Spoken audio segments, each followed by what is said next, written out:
Hi, I'm Sarah from the upcoming. A real pleasure to meet you in Cantada. Well done on this absolutely hilarious, amazing series. I guess there aren't many rom-coms that where the meet cute is in a funeral home. What was it that first struck you that was so different about the show, and why did you want to jump on board? Because the scripts were so well written, which is like not common. And every single episode made me crack. Like I was laughing and it made me laugh. And I didn't feel the thing where like the situations were forced. Everything will come out naturally out of whatever they were living, these two characters were going through. And also the premise, I think it was great. You know, the fact that these two characters so different from each other get to know each other at a funeral. Just the same day he's getting this news that he's gonna die, probably in a surgery, in an operation, and he's got cancer, heart cancer, and she just realizes that she's pregnant whenever. I mean, when she's someone that doesn't like, she doesn't want to be a mother, and she's so irresponsible, still a teenage person, like she's still in the teenage period of her life and she doesn't want to grow, she doesn't want to accept any responsibilities. I felt like when I first read the script that all the situations were not obvious at all, even though they were possible.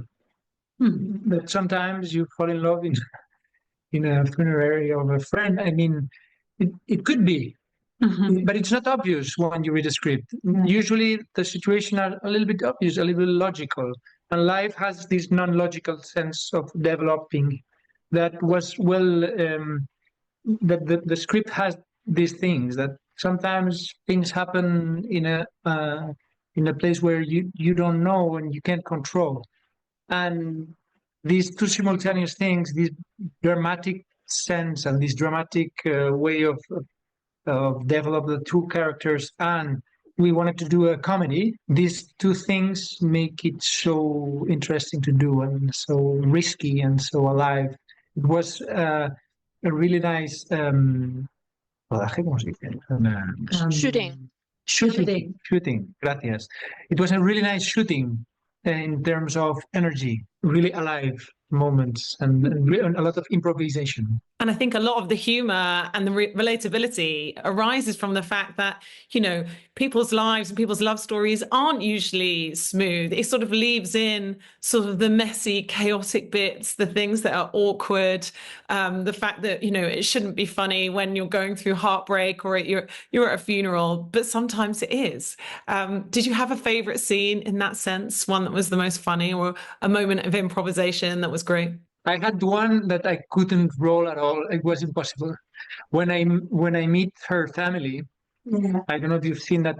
At some point I meet her family and her father. He's a really funny actor, and Danny de la Orden, who loves to do improv, was generating and I wasn't able to control my laughter, and I was there and I was like crying at the same time, and at some point of this series, it was common to be like really having real fun and controlling the laughter because it was like a nervous laughter. And for you, Veronica, you have some pretty mad scenes, don't you, as Marta? It feels like it must have been a lot of fun to play her, though.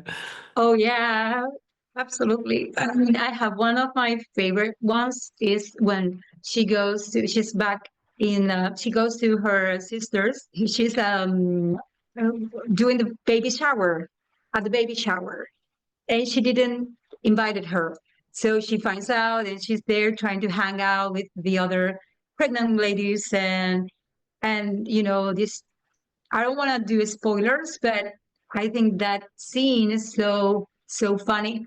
And I really had a great time because you have these two pregnant women fighting between each other and my character is creating chaos and generating too many conflicts in the middle of the baby shower, and I couldn't. I mean, I will laugh all the time. Like I was having such a great time doing that as an actress. The moments in which they're in the first date together, and she's like they're dancing together, and she's saying, she's just saying, well, there's a bathroom upstairs if you want to go. I mean, but I'm not talking about me, just if you need to go upstairs. And he's like, yeah, well, yeah, why I should. Yes. I mean, I don't want any personal or sexual connection between us because I'm, but she's trying to hold herself, but she can't. And she ends up going to the bathroom with him, and they're having sex, and there's this massive cockroach right in the ceiling. And and I had such a great time doing that. It was so funny. Well, yeah, it's incredibly hilarious to watch. And as a millennial, very, very relatable, so much of it. But I think I'm out of time. Thank you so much for sharing all that with me. And I can't wait for you. Love you to death. See you. Thank you.